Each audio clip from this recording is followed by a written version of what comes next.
Welcome to the Buffalo Sports Conversation Room. I'm your host, Jamie Malloy, and let's talk about hope you guys are ready to talk about football with everybody this evening. But first, I'd like to bring on my co-host, Joe Dalio, then Ray from Clarence, who we had on last week, who was our special guest. We enjoyed talking with him so much that we asked him to be our special guest again this week. So first, ladies and gentlemen, please welcome the awesome Bills fan, the marvelous Mets fan, my awesome co-host to the show. Please welcome Mr. Joe Dalio. Hey, Joe, how's it going? It is going very well. Thank you, as always. I appreciate those excellent introductions. Thank you so much. Things are good. I'm just coming back from a family birthday party tonight. So, Tori, if you're watching, happy birthday. Yeah, good day. And, I heard a rumor that there was some crazy football game in Orchard Park last night. So maybe that's something we can talk about here. But looking forward to a great show, with you and Ray tonight. Exactly. And sadly, it was a crazy game that should have went our way, but it didn't because of one bad mistake by the special teams coordinator. Anyway, speaking of our guests, let's bring them on. Ladies and gentlemen, returning for the second straight week on the Buffalo Sports Conversation Room, please welcome Ray from Clarence. Hey, hi, Ray, gentlemen. how you doing? I'm good. Thanks for having me. Happy early Thanksgiving. Yeah, you too. Welcome back. Thank you. Well, we were all wrong about last week's game. We all predicted in the 30s, and we would have lost the house if we would have put money down on it. Yes. We enjoy having you so much on, Ray. We wanted to bring you back. Thank you. That's kind. Thank you. Okay, so okay, guys, I can't wait to get to our game from last night on Monday night against the Denver Broncos. I went to sleep with more questions than answers, but at least I woke up knowing that Ken Dorsey was on, and in comes in a man named Brady. No, it's not Greg Brady and not Tom Brady. It's Joe Brady looking to start a new Brady bunch on the offense. Anyway, so we have to start with that game. I'm sure neither of you guys will mind. So let's get right down to business. So, Joe, do you think that James Cook should have been pretty much benched after his stripped ball on the first play of the game, even though he finished with 120 total yards? Go. All right. Well, I've seen this movie before, right? The first time he ever touched the ball in his NFL career, he lost the ball and was benched for not quarters, but games, it seems like. I honestly have no problem. People have been up in arms about that today, and there's some debate about it. I did not have a problem with him getting benched for a little bit for a couple of reasons. I guess the only problem I would have had is if, hey, I'm a teacher, and, if I do something for one student, and if a student acts up in my classroom and there's a consequence, and another student acts up in my classroom and there's no consequence, that's not fair. That's right. James Cook is not the only one that dropped the ball. There were several turnovers, including a big one from Gabe Davis, who, again, didn't contribute much to the game. So the only thing that I would maybe have a problem with is, why was Gabe Davis not benched for a little while or for a couple of games or something like that? It obviously had an effect on James Cook because he came out like a man possessed once he was back in the game, and especially later in the game in that last drive. He was playing like he was ticked off, and he was playing like he had a point to prove. So, the benching, was effective. And that's another reason I don't have a problem with it. The only thing maybe, again, that I would have a problem with is why didn't some other of these guys get consequences? Why didn't we see them yanked from the game for a little while? So no problem with the Cook benching, but I think it could have been other players involved too. Exactly. Ray, do you have any thoughts? I did have a problem with the benching. Cook has been very productive. Fumbling has not been a problem for this gentleman, besides his, like Joe said, the first touch. I think McDermott would have wanted to have that back. Probably from his point of view, it looked like it was a fumble, and it surely was, but it was the Denver player that really made an outstanding play. It wasn't carelessness on Cook's part. The defender just out-muscled him. He just ripped it from him. So it wasn't careless. But I agree that when Gabe Davis, once again, a ball went through his hands, why wasn't he benched? I mean, it's not like we don't have any other wide receivers. I mean, that would have been the perfect time for Sherfield to come in or throw to Hardy, and Shakir has been reliable. What's good for the goose is good for the gander as far as I'm concerned. So I think the coach would have wanted it back, but at that point, I would not have benched him. Yeah, I can see both points of view, but I'm going to take Ray's side. I mean, what I think is funny is I heard the local media prior to the game say that he was in a sophomore slump. They brought up the question is he in a sophomore slump? And I'm like, how could he be? He was 500 yards as a rookie last year, got to be the feature back at the end of the year. And this year he's got over 700 yards rushing, is on pace to get 1,000 yards in his first year as the feature back. I get it. I totally get that the running back position is devalued and you want to say he's in a sophomore slump, but I don't think he is. I don't either. Yeah. The benching wasn't fair because if you're going to do it to one person, you got to do it to the other person. It's the law of double standards. It's got to apply. That's right. Right. So, anyways, after his sixth game with an interception, leading the league with 11, having 2+ turnovers in 6 of their last 10 games. Ray, does Josh Allen seem different to you as a player this year than the last couple years? He absolutely does. I don't want to say he's less confident, but he seems to be a little bit of a head case. There's a couple things, and I say this tongue in cheek. Is it the Madden curse?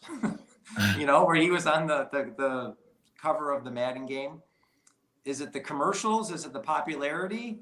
Is it the new girlfriend? I mean, I know these are all some maybe gossip type things, but when you start getting away from the fundamentals of how you approach the game, it may be, but he seems like he knows he's making the mistakes.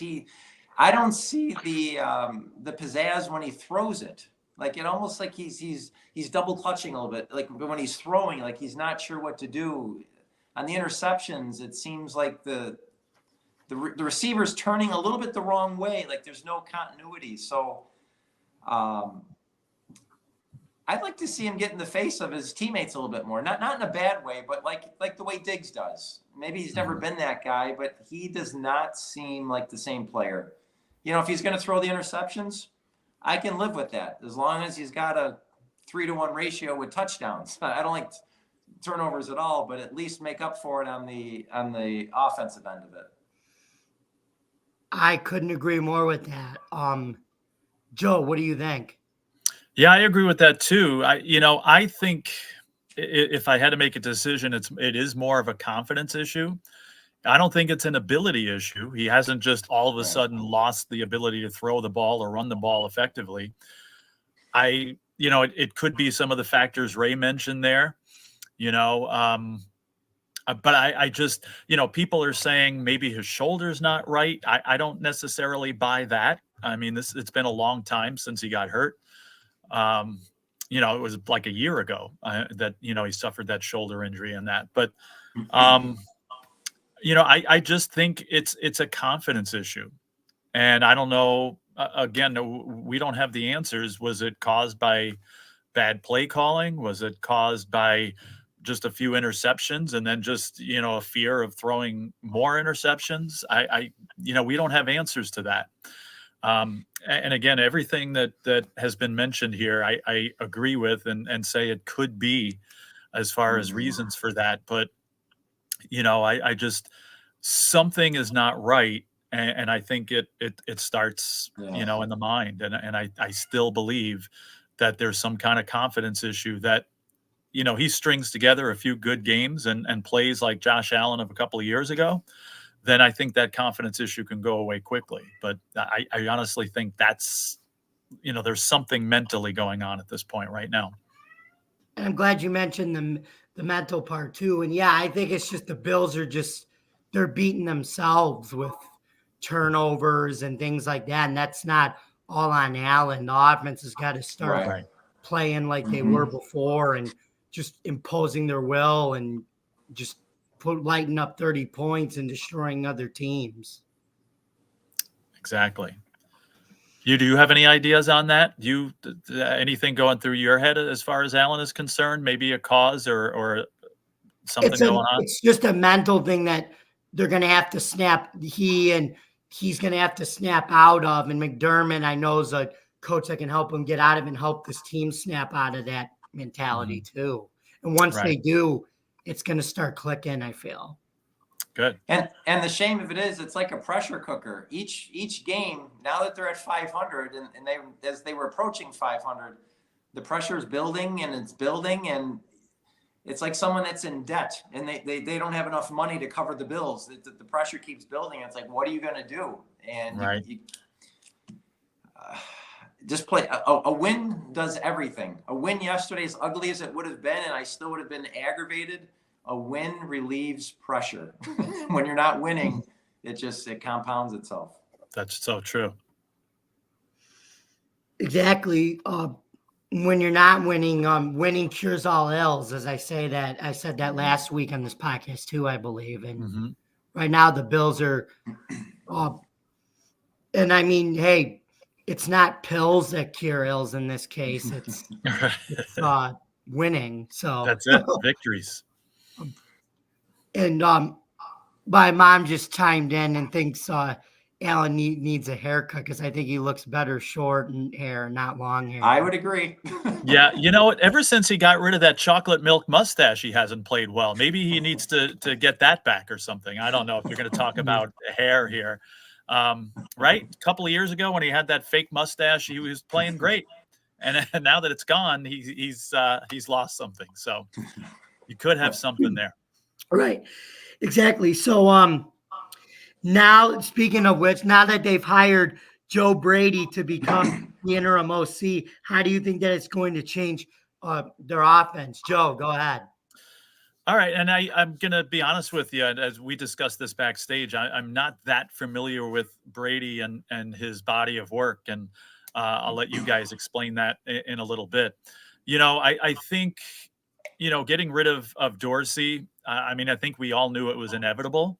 I didn't think it would happen this fast. I thought it would happen at the end of the season. At this point, I'm going to be honest, and I think it's too little too late.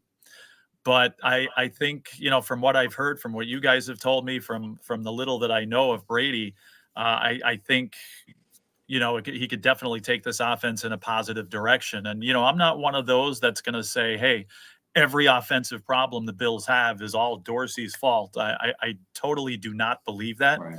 Obviously somebody's got to take the blame, and there were issues. Don't get me wrong. A lot of people were unhappy, and perhaps, the players were too. But again, I'm not going to hang this all on Dorsey. However, I think a breath of fresh air here and some, fresh play calling and a different outlook, I think, could set a precedent going forward. And, we don't know what's going to happen going forward, but I think, hiring Brady and getting him in there, from what I know of him, I think that's a good start. Yeah, exactly. Ray, do you want to add your expertise? Well, I think I didn't know his resume till today after the firing went down, but he coached, Jamie, as we said pre-show, he coached the LSU Tigers, with Joe Burrow and Jefferson and Jamar Chase and the running back that's with the Chiefs. I forget his name. Clyde Edwards-Helaire. Yes. Mm-hmm. So he knows a good offense. He's been around a good offense. I like that. Now he's given the authority to do what he wants. Of course, it's still the same playbook, but I think now it's the decisions to call the plays in certain situations. When he was, we'll say second in command as the quarterback's coach, you can suggest things, but now it's going to be his show. I like that he has experience as an offensive coordinator in Carolina. I like that he's worked with McDermott on a personal level before, even though he's been with them for a couple of years now. I think there's a level of trust, and he knows the expectations, and he knows too. He knows exactly what's going on. But here's what I wonder. Anytime a coach gets fired, like McDermott had to break the news to Dorsey, does he go to Dorsey first and then to Brady and see that he ask him if he wants the job, or are things done behind the scenes? When does he have the conversation? Does he talk with them a week or so ago and ask, hey, this is what we're thinking. If we pull the plug on Dorsey, do you want the job? I always wondered how that works behind the scenes. What do they talk about the replacement before it actually happens, or to the replacement? As far as I know, anything they do, they still they make the call, but they still have to report to Terry Pagula, and then he approves the final decision as president, whether if he wants them to keep a coach or let him go, but it's their call first. But I wonder if those conversations to the interim coach, the proposed interim coach, happen before the firing, or does it happen after? Because you can't fire someone. I think it's without a before, replacement. behind the scenes. Okay, I would think so. Just like I thought about that when Josh McDaniels got fired. Like, you don't start looking after, and then what happens if you get a few no's? Right. You're in trouble. Mm-hmm. But anyway, with my thoughts, if as long as Josh Allen doesn't throw the football at his nose, so then he can go, ow, my nose, ow, my nose, ow, my nose, like Marcia Brady. I mean, I remember that. That's a good thing. And I guess if Allen messes up, instead of saying Marsha, Joe's going to go Allen. Yeah. You know, the crazy thing with the Joe Brady hiring, I don't know, this is where my mind went. I thought of Jim Kelly's father, Joe, and they're from Brady, Pennsylvania. That was where my mind went first. I don't know if that means anything, but that's what I think Kelly's dad is deceased now, but maybe that's something. I don't know. I'm looking for something, some hope. That's a good catch. I got one too. But what were you going to say, Joe? And then I'll tell you what I think. No, I wasn't going to say. I said I never thought of what Ray just said, but that's very interesting. I think Bills fans will look for any sign of hope. Maybe that's something we could use. And more Brady Bunch memes, like I just saw today. There was a Brady meme bunch on Twitter already. Anyway, here's my theory. There was some guy who entered the league at 199 in the 2000 NFL draft from the Patriots. He was another man named Brady. Let me tell you a story about a man named Tom Brady.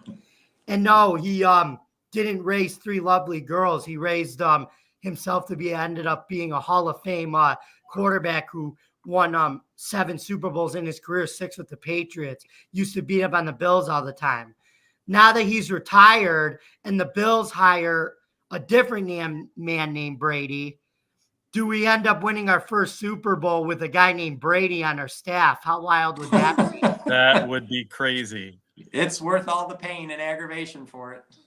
Again, just any ounce of optimism. Both of these little grains we'll take and run with them.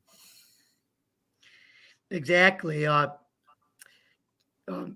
If now let's actually talk about something that could impact the permanent job, and it's a familiar face who we all knew and loved here when he was previously the OC in Buffalo. But I don't know if you know about this, but listen to this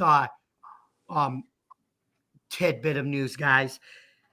If the Giants were to let head coach Brian Daboll and GM Joe Schoen walk at the end of the year as they command because they're not happy with the owners, they're reportedly not happy with the owners letting them do what they want to do to help build the team.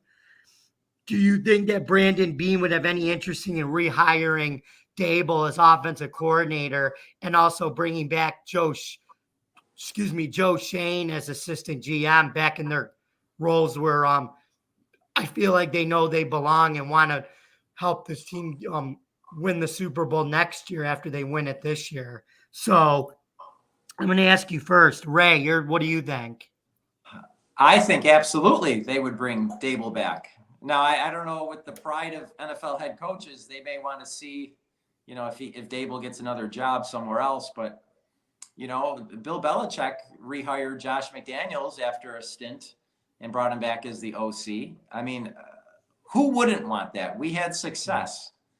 Would we want to go somewhere else and chance something? There's already a relationship. We just amazed the fans. Everybody was sky high on Dable. Everybody was sad to see him leave. Of course, he'd welcome him back. Shane, I don't know. I don't know much about him. I mean, I think it's hard to, when you are an authority figure, I think sometimes it's hard to go back under someone else's authority. I don't think that's going to happen this year. This season of the Giants reminds me of the second season of the Bills. Made the playoffs the first year, then they had a down year, and then they took off again. It was kind of fluky the first year for both teams. Mm-hmm. But do I think Brandon Beane would welcome back Dable? Absolutely, and I think the fan base here would also. Mm-hmm. Maybe Shane would hire Kenny Dorsey, but I don't know. I thought. Well, there's a reason that they didn't bring him with them, right? I mean, I just think who gets left behind. Yeah. And also, Joe, what do you think?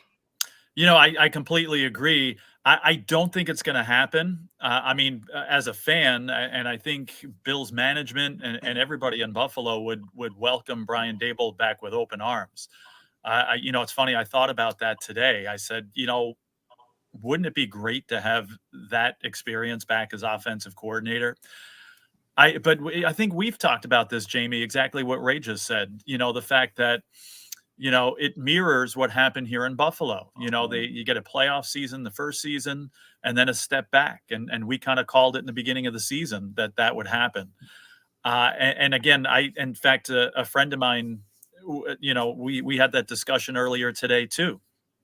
And the fact is, I don't think the Giants can blame anything on Brian Daboll. I mean, maybe if you're saying he's unhappy with some things there, I could see that. But, so many crazy things have happened with the Giants this year as far as injuries, as far as, just different things going on. And again, that potential step back that we saw coming in the beginning of the season.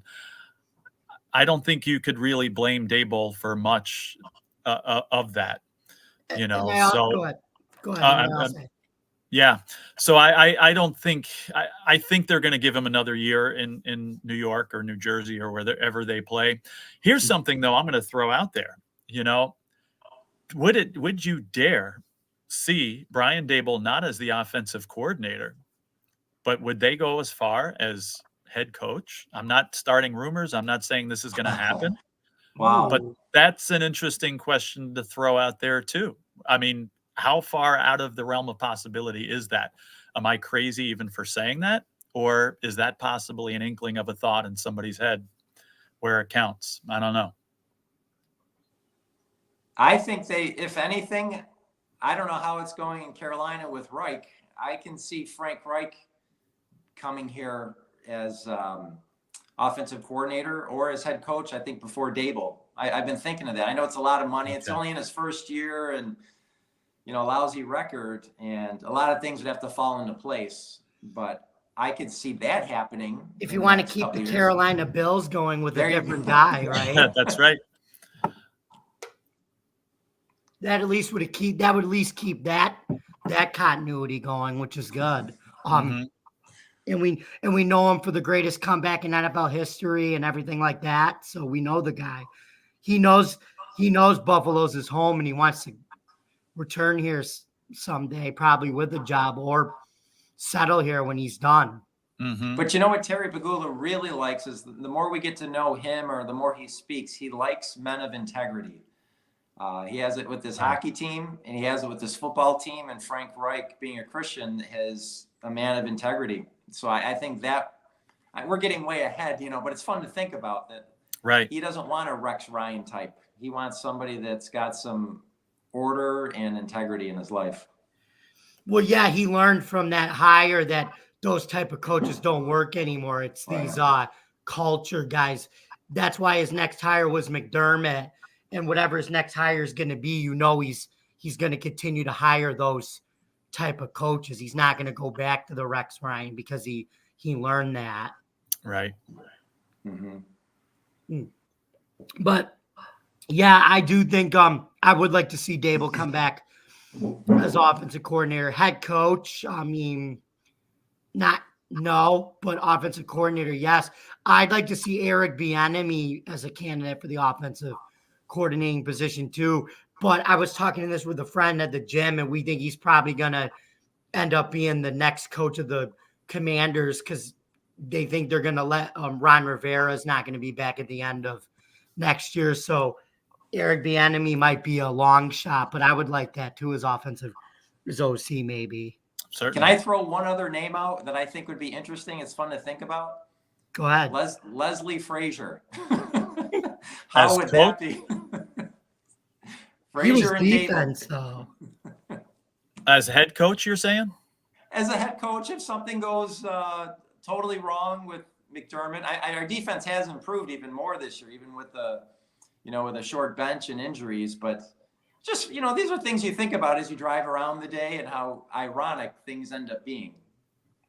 But True. I don't think McDermott's going anywhere for another year or two, at least. Him and Brandon Beane are extended through 2027. So that means Okay. they're going to be able to be there when the new stadium opens, and they'll be coaching at least for 2 years there if the contract still holds. So Sure. Yeah, I honestly, I don't think McDermott is the problem. I mean, is he perfect? Absolutely not. And Brandon Beane's a great GM. He's far from Yes. the problem. he's an amazing GM. And I was telling some people about this before. No matter what decisions that the Bills make, I trust 100% what they do. Even if maybe we disagree with it at first, I think we can have that trust, and they've proven themselves time and time again that the decisions that they make are the right decisions for this team. So whatever decisions they make, I fully trust, and I think everybody can fully trust. And again, it may not look good at first, but I mean, it works out far more often than it doesn't. So that's one thing I think right. this team has going for it, is this management team that you could totally put your trust in. Exactly. And the one thing that I think both guys are learning each year, they're getting better at following the yearly trends of where the league's going. Right. Which is why they went with Dalton Kincaid at tight end in the first round, because they know now it's a tight end driven game and they're becoming more valuable than even the running backs, which is why they re-signed Dawson Knox, and we could still have 2 really good tight ends, and we're going to be able to get some tight ends probably in free agency. And they also were smart not to repay Singletary, because that's a common theme now where you don't have to pay running backs a second contract anymore, which I like Right. that. Right. Exactly. But now let's move on. And because the Bills did have 12 players on the field for the field goal attempt, do we definitely know whose job it is to count the players? And should that person take full responsibility for the loss? And we know our special teams head coach is Matthew Smiley, and I think he should be the one that takes accountability for not counting the players because it was a special teams unit. So, Joe, do you want to go first? What do you think? You know what? My internet cut out as you were talking there. So I'm gonna. Why don't you have Ray answer it, and then I'll see. I didn't hear any of what you just said, unfortunately. Okay. Mm-hmm. Yeah. Do you have thoughts on it, Ray? I do. In fact, I was thinking today, the 12th man surely has a new meaning to it, doesn't it? The 12th man being on the field as opposed to the fans. Mm-hmm. From hearing it today, there was a couple of concerning things today that I heard that they practiced that this week. They actually practiced coming out of their dime coverage, getting into the defense for blocking a field goal or for the opposing team kicking a field goal. So I don't know where the disconnect went. I know Leonard Floyd seemed to be on the field when there was 12 men, and then he was the one that was not on the field for the winning kick. Was it him? Maybe. I think the special teams coach, yes, ultimately it does come down to him. But if he gives a direction and it's not followed, is it his fault? In that case, I would think not. I heard on the radio today there was something with Cam Lewis. Cam Lewis, I think, is normally on field goal, the defensive field goal unit. And I think he was hurt earlier in the game. So there might have been some confusion with who was supposed to be out there. And I understand why the Bills used their timeouts during the final drive. But, man, I would love to have that last timeout left just to get settled. Because we've been in this boat before, haven't we, with 13 seconds? I mean, different amount of time. But they practiced it. The players came out and said it. The coach had said it. So we just didn't follow through. But, yes, ultimately, the special teams coach, I think, takes some blame. In fact, I think he may even be under the hot seat.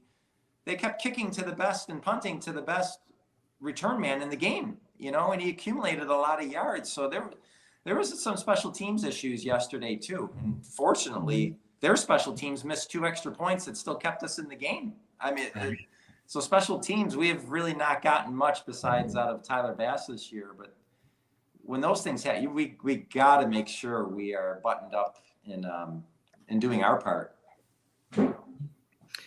Joe, what do you think now? We'll turn it over back to you. Let me guess, you're talking about the final play of the game. That's what the question was about. Yeah, I mean, everything Ray said is true. You can't make those mistakes, especially Bills never should have been in that situation to begin with, first of all. But you just can't make those kind of mistakes. And again, it's I hate to talk negative on this show. I hate to blame people for things. A lot of people made mistakes there. And again, they should have never been in that position to begin with. But who else can you point to? Who else I guess you can put the most responsibility on to make sure something like that doesn't happen to special teams and special teams coaching. But it goes all the way up the chain. I mean, that's head coaching to, that's just everything, and I think everybody's got to take a fall for that, from the players, right on up to the head coach. I mean, it's inexcusable. And, it cost them a game that could have cost them a playoff spot. So those are mistakes that championship teams just do not make.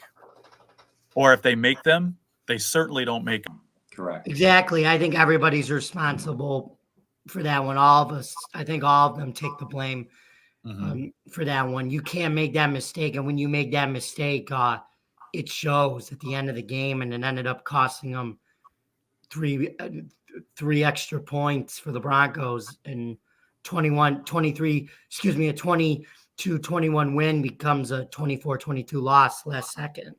Right. Do you know the last time that the Denver Broncos came to Buffalo and won was in 2007? That was the Kevin Everett game. And they won on a last second field goal then also. I think they were down 2 scores. They must have they scored a touchdown with a minute left, and they must have recovered an onside kick. Yeah, because they didn't get the 2-point conversion. That's Correct. why. That's They right. actually did in the third quarter, because it was 14. I was at the game. Okay. It was 14-6. They scored in the third quarter, didn't get the 2-point conversion. It was 14-12 the entire game. And then Jay Cutler, who was the quarterback then, Yes. drove him down the field, and they had to rush the special teams unit off, and they just got the snap off Jason Edelman with 1 second left. And yeah, I do know that game. Crazy. Right. I was at that Right. game with my dad. That's, like I said, I mentioned that's when he had season tickets with Nestle's. He bought those seats. He bought seats in the 300 level. You'll always remember that game for more than one reason. Kevin Everett, the last second field goal, season opener. JP Lawson might have been I don't think that was his first year, maybe his second year. It was his third year. Third. Wow. Second year is going as the full-time starter. And then Okay. we know what happened between Trent Edwards playing well. Then he got hurt, and then Lossman came back, and then he got benched for Edwards, and that old quarterback controversy there. So, Yeah, 2 Hall of Famers there. JP Losman is actually an quarterbacks coach or assistant offensive coach for the Clemson Tigers now, if you're wondering. Really? Yeah. Well, it doesn't surprise me. Failed NFL quarterbacks, they're not bad quarterbacks. They just don't rise to the occasion at that league, but they got there for a reason. So they certainly know what to do. It's just Right. they're playing against the best in the world. Yeah, they got the smarts, Yes. and they could certainly apply it, like you said, not on the field, but, in strategy and planning. And Losman did have his moments with us. He was just inconsistent, Mhm. It's because like one game he'd look like Ben Roethlisberger and Tom Brady one game, and then the Right. next game he would just look terrible. Right. So he showed flashes of being a franchise quarterback, but it was never consistent. So anyway, let's move on. Taking a look back at the defense, who I thought played well in their last two losses and has been really, really good all year despite the injuries and everything. They're not why we're losing. They're giving us a chance to win games and keep the opponents from scoring, keep the score low. AJ Epineza had 2 sacks and 3 hits, while Rasul Douglas recovered his first turnover as a Buffalo Bill, and Teron Johnson had a forced fumble in the second half. And while they continue to play well with other injuries, how does McDermott keep them positive through the 2 losses, as he's done a good job taking over for Leslie Frazier, calling the defensive plays as defensive coordinator and head coach? So, Ray, what are your thoughts? How does he keep them positive? I think he just keeps pointing to the success that they've had. I mean, like yesterday, for instance, the Bills kept defending a short field. The offense was not helping them, but yet the Broncos did not succeed with points off turnovers. Their average drive position, I think, was the 40 or 41 yard line of their own. That's a success. That's a defensive success to hold them to the points that they did and to not even let them gain the yards that they did with 5 starters down. So I think you just keep pointing to that and say they're doing fine. They're doing fine. Everybody knows. I mean, the offense is not doing their part. The offense or the defense is living up to expectations. Actually, I think beyond expectations with all these starters gone. I think you just keep showing them the good. Yes, we could use some more takeaways. But what more can you ask? I mean, maybe Von Miller.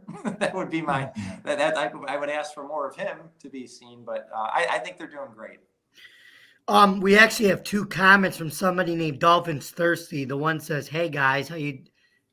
So welcome, Dolphins Thirsty, to the comment chat. Thanks for commenting. Thank you.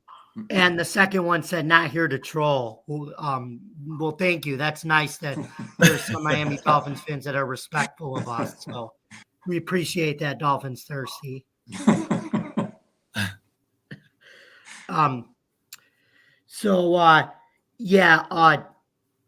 Joe, what do you think? What are your thoughts on what? Yeah, I think that on the defense? besides everything that was just mentioned, a few seconds ago here, which I completely agree with, I think, they got some bad luck yesterday too. I thought there was some questionable calls against them. I don't remember if it was on the last drive or not, but there was a very questionable pass interference call. I think it was on the last drive. It actually. was. Yeah. And not being biased, it wasn't a penalty, and it's not a penalty you call at that point. I thought it was a good defensive play, to be honest with you.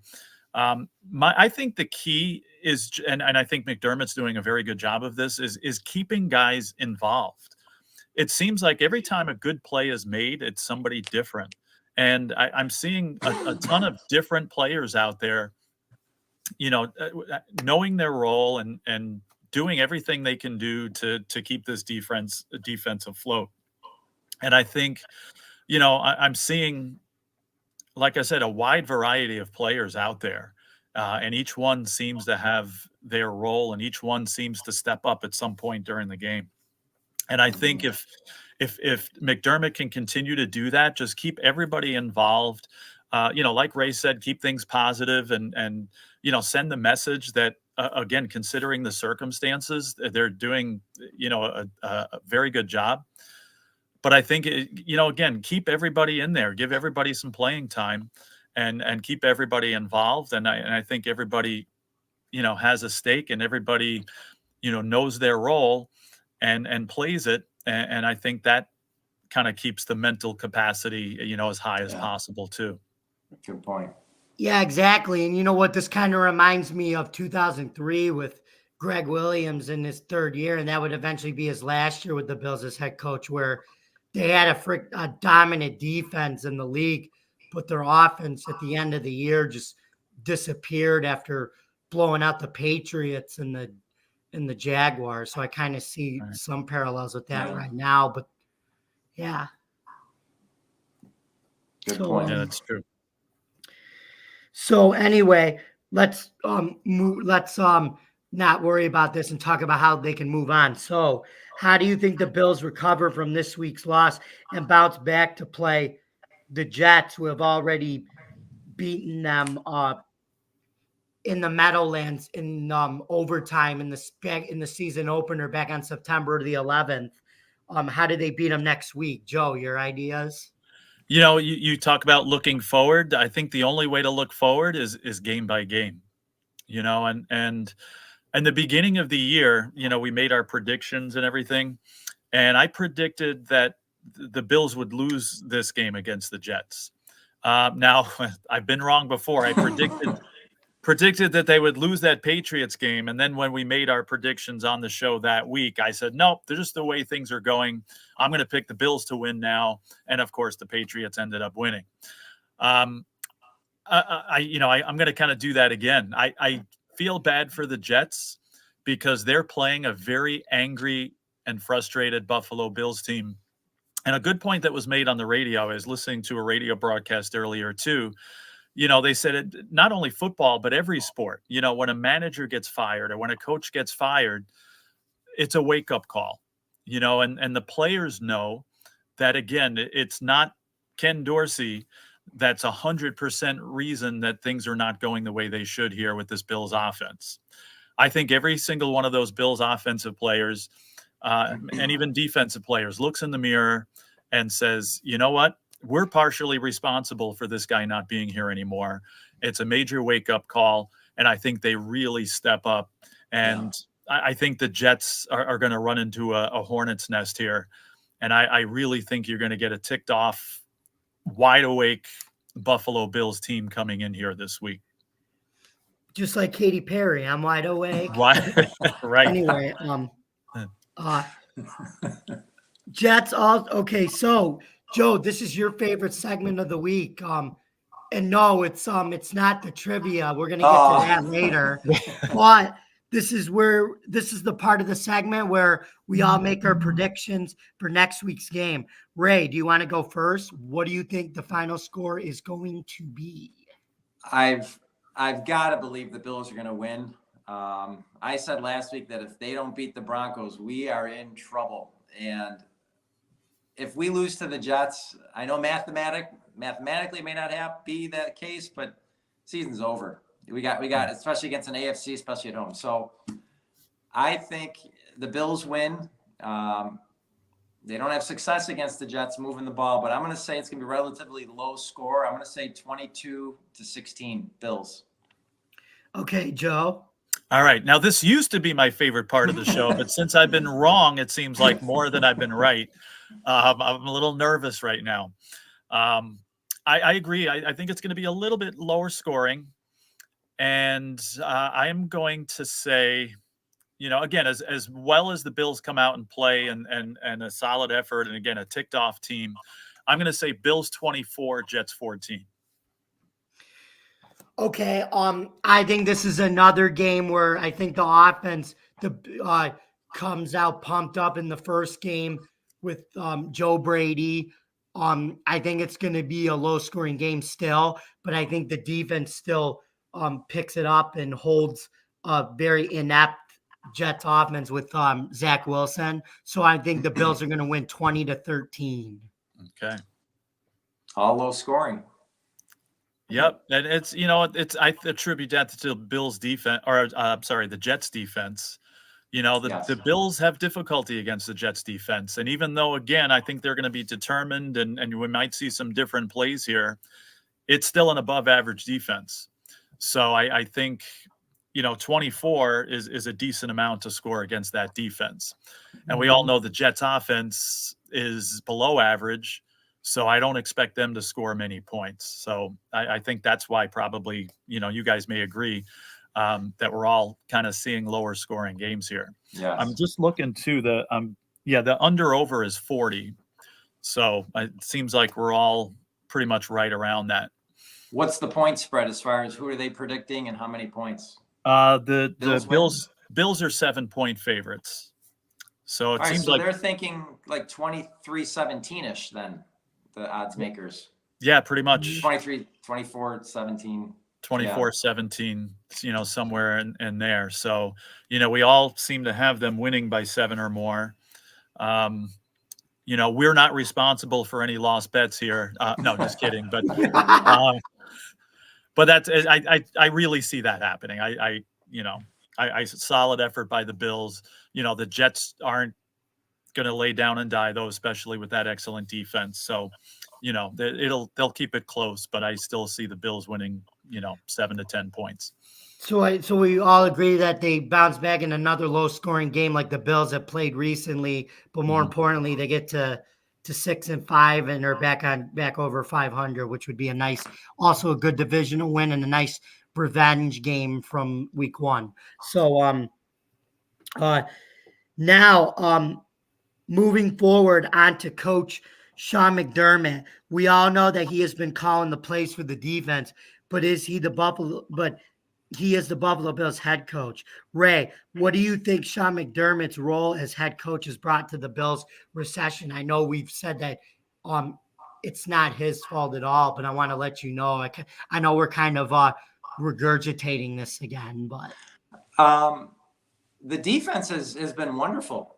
I think the defense has been absolutely magnificent. I mean, I wish they had their starters. So as head coach, I think he's going to look in the offseason. I think he's going to look at special teams, and I think he's going to look at the offensive coordinator. And I can for sure see one change coming up. I guess your question is what can he do to bounce back? I think he's just got to be decisive. What does he want?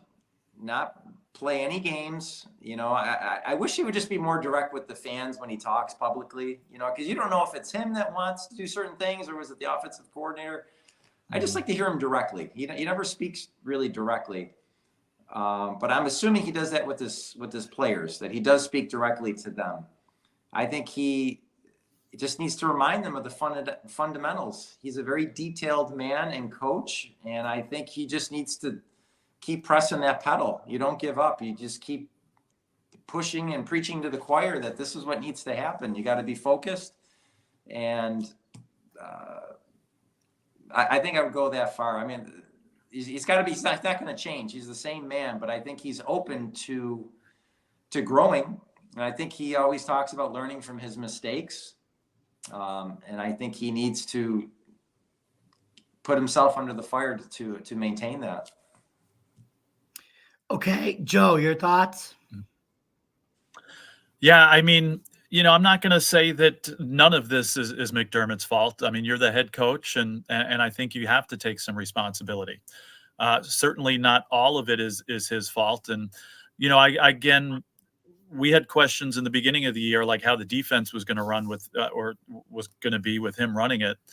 And I think he's done an amazing job running both the defense and everything else as far as the team. One of the things we admire about Josh Allen, especially maybe early in his career, was Josh Allen was always learning. He'd make mistakes, but he would always go out of his way to learn from those mistakes and improve on those mistakes. And I see the same thing with McDermott. He makes mistakes and he falls short maybe sometimes, but I think he's very good at learning from those mistakes and adjusting, based on that and moving forward. based on that knowledge of what he's learned. And, this obviously is, I mean, I know his second year, the Bills didn't make the playoffs, but I think he would say this as well. This is probably his most difficult season as a head coach at this point. Yes. The Bills have fallen far under expectation. Of course, part of that's going to fall on the head coach. But I have, we were talking about Bills management and having full confidence in their decisions. I have full confidence in Sean McDermott's ability to learn from what's going on here, from the negative things that have happened and the positive things that have happened, and take that and make the decisions to move forward. I don't know what he's going to do. I don't know how he's going to do it, but I fully trust him, and do I trust him as much as I did maybe a couple of years ago? Maybe not. And I think, maybe, the leash is a little shorter, especially if the Bills really end this season poorly. I expect to see him back next year, but if they struggle again next year and we're seeing some of the same situations, then maybe we're having a different conversation. But overall, like I said, I really like his ability to learn and adjust. And I fully trust that he can use that to turn things around here. If not this year, then next year. Yeah, I totally agree with that. And I also think the one positive is I think they can still run the table the rest of the year. I really think if they don't beat themselves, they can. But I do think they are setting themselves up for a good 2024 in terms of the salary cap. Because remember, last year we had this great season. And even if it resulted in the Super Bowl, we still would have we were over the cap, and we still had to get rid of people like Tremaine Edmonds because we couldn't afford to re-sign them. And immediately, as soon as we got rid of them and re-signed Poyer and did everything else and restructured all the contracts, we were still under the cap. So luckily, and we got 10 draft picks next year, which has set us up for 2024. So we got going into an off season after this season, actually under the cap this year, and 10 draft picks. So that should set us up for 2024, which is good, knowing that we'll still be under the cap next year as well. So we got to keep that in mind too. So anyway, going forward as the team plays out the rest of the season, do you guys see any major changes happening at the end of the year? Joe, your thoughts? As far as coaching decisions, or as far as, I'm not optimistic for the rest of this season. And the only reason I say that is just because of the schedule. I mean, we talked about that in the beginning of the season, and everybody knew this was coming. And that's why this game to me was such a crushing loss. Yeah. Because this is not that the Broncos are necessarily easy, because they've been playing well. I mean, they just beat the Chiefs, and they've become the team that we kind of expected them to be this year. Not a playoff team probably, but much improved. And now over the last few games, we've seen that from them. And, certainly not a pushover, but and I don't want to call them easy, because really no NFL team is easy. But this was the easiest game on the schedule for the rest of the year, and I just the schedule is so difficult, playing at Kansas City, playing at Philadelphia, even going to, San Diego, wherever the heck they play, Los Angeles for the Chargers, who are going to be trying to make the playoffs. The Chiefs and the Eagles are going to be fighting for first seed in their conferences. So are the Cowboys coming here. Oh, by the way, they have to go to Miami again too, so I think the schedule is brutal, and we saw this coming a mile away, but we didn't see it coming with 5 losses. I saw it coming with 2 losses or 3 losses. So, it's going to be a very difficult rest of the season. My hope is they just, they don't wave the white flag, and that they play hard every game, and I'm confident that they will. At the end of the season, do I see coaching changes? No, I not really. I think McDermott comes back. We'll see what Brady does, and maybe he can earn himself a spot, or, other guys might become available that would change that decision. But, obviously you still may see some players not coming back because contracts expire and, things that you still have to factor in salary cap, even though they're in a better position now. So it's kind of hard to tell what's going to happen. A lot of it depends on the next few games, but I don't see the Bills as a playoff team at this point. And I hate to say that, especially, on a Bills show here, and I'm supposed to be optimistic. Again, if they were playing, I don't know if they're playing easier teams going forward, that I think maybe, okay, well, this winnable game here, winnable game there, winnable game there. They can get right back into this. But every game is against a playoff opponent, so it's going to be very, very difficult. And I think how they end this season in that, nasty, brutal schedule, I think may also answer some questions as far as what happens at the end of the year or after the season. So time will tell. Oh, yeah, I agree. Ray?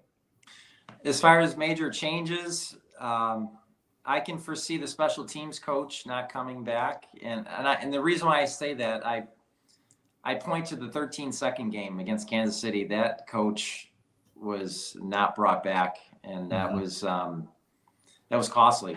That mistake. Whatever, we still don't know to this day what happened on the kickoff, why it was kicked into the end zone and not a squib kick. Mm-hmm. So I can see that. I think he will retain the play calling on defense because it's worked out well this year. Why would you change something that's going good? Right. So maybe the offensive coordinator, depending on how Brady does. But I think the biggest change will be a lot of players that won't be coming back. Jamie, you said there's 10 draft picks next year, and I think we're going to get younger. I think they're going to use them. I think players like Hyde or Poyer, I think one will not be coming back. Will Trey White retire? Will he say, listen, I've had 2 major injuries. I'm always expecting or thinking, is Mitch Morse, he's getting older. That's maybe more of a personal choice. But people like Settle, Epinesa, I don't think will be back. Gabe Davis, I don't think will be back. We're successful without Knox, but I think they'd be foolish to cut him because you need depth. You need 2 good tight ends. Right. Jordan Phillips, Shaq Lawson. I mean, have they really been contributing? I would say more no. So I think there's going to be a good turnover of players. And it happens. We've gone as far as we could. Mm-hmm. And Joe, like you said, the salary cap is going to be costly. And if we don't make the playoffs, I hate to go there, but and he's been a very good player, team player. But is Stefon Diggs going to say, I've had enough? I want to win before I retire. Is that going to be an issue? I'm not trying to, kick dirt. I thought about that earlier today. Yeah, I thought about that. So it's not out of the realm of possibility, unfortunately. So some will be obvious choices, I think, not to bring back, but some they just may retire. They Hyde, the stinger, the neck injury again. White, I can foresee them retiring. Right. But I think that's good. We're going to be younger next year because that could help.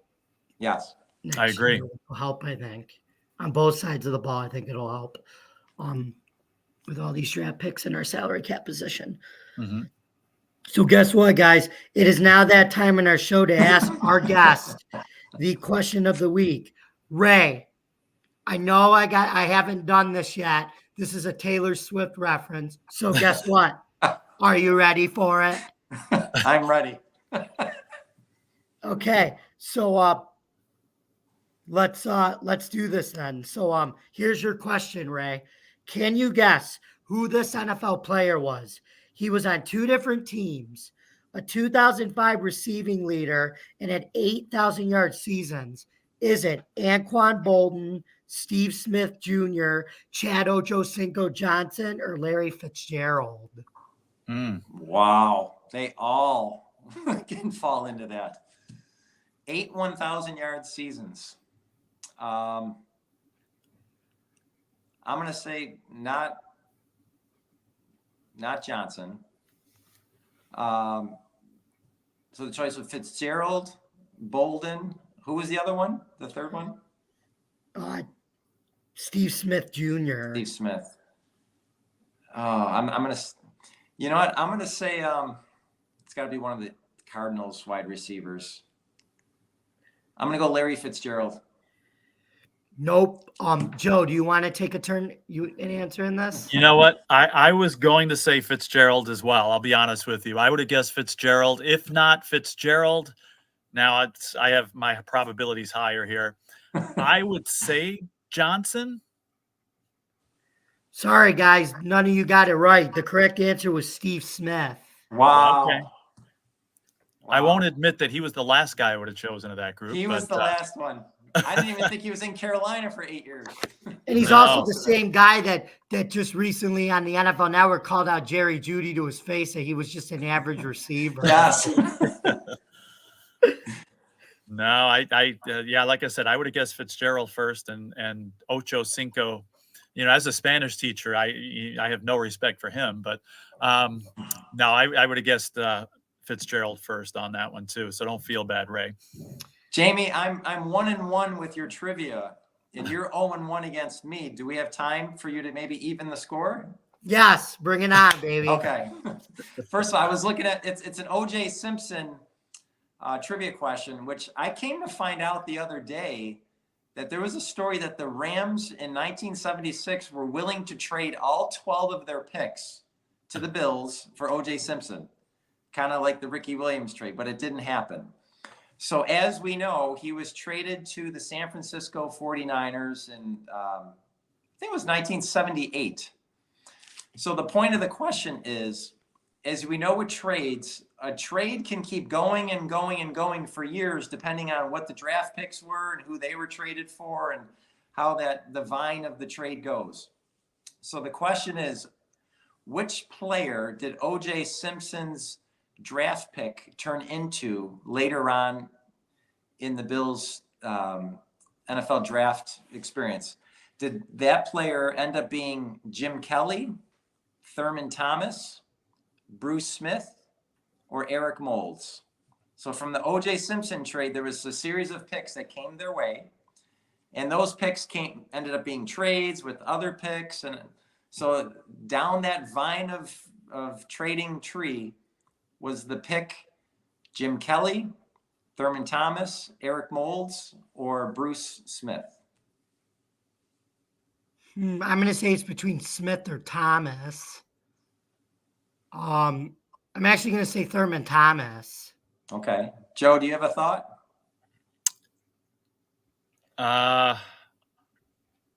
If I was to, I don't know, and I'm totally guessing.